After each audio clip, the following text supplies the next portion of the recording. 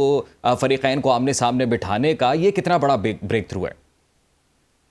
History میں لکھا جانے والا ہے نا. یہ تو ایک ایسی چیز ہے جو آپ کو پولیٹیکل سائنس اور انٹرنیشنل افیئر کی کتابوں میں جو ملے گا کہ ایک ایسا ٹائم جس کے اندر ایک ملک جو کہ خود کو سپر پاور کہتا ہے اور ہوگا بھی، اب وہ ایک ایسی دلدل میں پھنس جاتا ہے جہاں پہ ایک مڈل پاور جو ہے اس کے ساتھ 6 جنریشن کی وار کر رہی ہے اور وہ خود ابھی 4th جنریشن پہ ہے اور نیریٹو وار کر کے ایک وار کو جیتنا چاہ رہا ہے. اور اس میں پھر دونوں پارٹیز کا کسی ایک ملک کے اوپر اتنا اعتماد ہونا کہ وہاں پہ وہ اکٹھے بھی ہو جاتے ہیں. پھر ایرانیوں کی سیکیورٹی پرووائڈ کرنے کی کے اوپر تو پوری ایک فلم بن سکتی ہے. ہم اس طرح کے مائنڈ سیٹ ہمارا ہے نہیں کہ ہم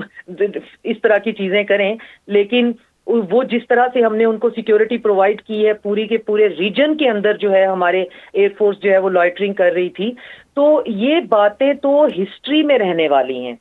ہمارا اس دن جو ہم میں سے کوئی بھی اتنا ڈیلوژنل نہیں تھا، نہ میڈیا پہ نہ کوئی انالیسس کرنے والا، کہ ہم یہ سوچ رہے ہوں کہ آج جو ہے مذاکرات جو ہیں وہ ریٹیفائی ہو کر اور ایک معاہدے کی شکل اختیار کر لیں گے. ہم سب یہی کہہ رہے تھے کہ ہمیں ایک ایکارڈ یا جو میمورینڈم آف انڈرسٹینڈنگ ہے یہ سائن ہو جائے. لیکن اس میں بھی بہت اچھے طریقے سے، جیسے آپ خود ابھی بتا رہے ہیں کہ باتیں ہوئی، دونوں پارٹیز نے ایک دوسرے کو سمجھا، جانچا، پرکھا، لیکن الٹیمیٹلی جو 12 دفعہ پیچھے فون کرنا، پھر نیتن یاہو کو فون کرنا اور پھر یورینیم کی خرید و فروخت وہاں پہ شروع کر دینا، وہ ساری چیزیں جو ہیں وہ روڈ بلاک بنی. لیکن اس کے بھی بعد یہ بھی ہو سکتا ہے کہ جے ڈی وینس نے یہ بھی سوچا ہو کہ ابھی جا کر